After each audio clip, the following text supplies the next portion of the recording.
আসসালামু আলাইকুম, সবাই কেমন আছো? আমি আবারও চলে আসলাম আরেকটা রেসিপি শেয়ার করতে। আর আজকে আমাদের রেসিপিটা হচ্ছে কোল্ড স্যান্ডউইচ রেসিপি। আর যেটা আমরা আমার সাধারণ শসা, টমেটো, লেটুস পাতা দিয়ে তৈরি করেছি। আর আমাদের প্রধান উপাদান হচ্ছে ডিম।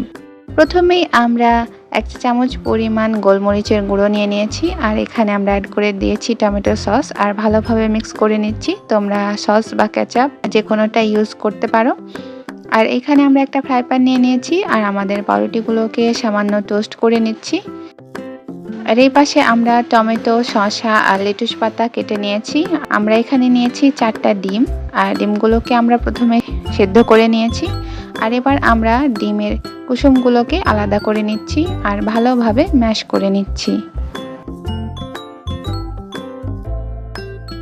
আর এবার আমরা ডিমের সাদা অংশগুলোকেও ছোট্ট ছোট্ট পিস করে কেটে নিচ্ছি। দেখতেই পাচ্ছ আমাদের পাউরুটিগুলো টোস্ট করা শেষ। আমরা কিন্তু খুব বেশি একদম লাল লাল করে দেইনি।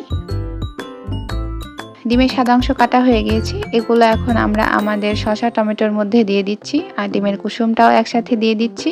এরপরে আমরা অ্যাড করে দিচ্ছি স্বাদ মতো লবণ। আমরা এখানে বিট লবণ অ্যাড করেছি, তোমরা সাধারণ লবণ এখানে দিয়ে দিতে পারো। এরপরে সবগুলোকে একসাথে ভালোভাবে মিলিয়ে নিচ্ছি। মিলিয়ে নেওয়ার পরে টেস্ট করে দেখে নিতে পারো যে আসলে লবণটা ঠিক আছে কিনা। আর এই পাশে আমাদের পাউরুটি টোস্ট করা শেষ। তোমাদের যদি টোস্টার থাকে তাহলে সেখানেও তোমরা করে নিতে পারো।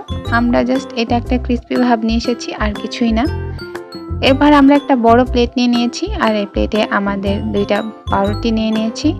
এবার তৈরি করে রাখা সসটা আমরা পাউরুটির গায়ে ভালোভাবে মাখিয়ে নিচ্ছি। এরপরে ডিম, শসা, টমেটোর যে মিশ্রণটা বানিয়েছিলাম সেটাও দিয়ে দিচ্ছি। আর এরপরে উপর দিয়ে আমরা দিয়ে দিচ্ছি লেটুস পাতা। আরেকটা পাউরুটি আমরা উপর দিয়ে দিচ্ছি আর এই যে এইভাবে কেটে নিচ্ছি। আর এই তো আমাদের স্যান্ডউইচ রেডি। তোমরা যদি চাও তাহলে এখানে মেয়োনিজ বা চিজ অ্যাড করতে পারো। আর একই প্রসেসে আমরা বাকি স্যান্ডউইচগুলো বানিয়ে নিচ্ছি।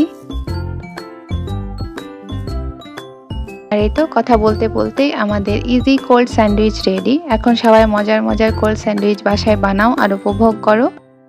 বেশিরভাগ সময় আমি রিভিউ দেই, তো আজকে আমি আম্মুকে বললাম যে তুমি একটু খেয়ে বলো কেমন হয়েছে। তো অনেকবার কেমন হয়েছে বলার পরে আম্মু এই থামস আপটা দেখাইলো। তো যাই হোক, এই তো ছিল আমার আজকের ভিডিও। ভালো লাগলে লাইক সাবস্ক্রাইব করে দিবা। আজকের মতো এ পর্যন্ত, সবাই ভালো থাকো। আল্লাহ হাফেজ।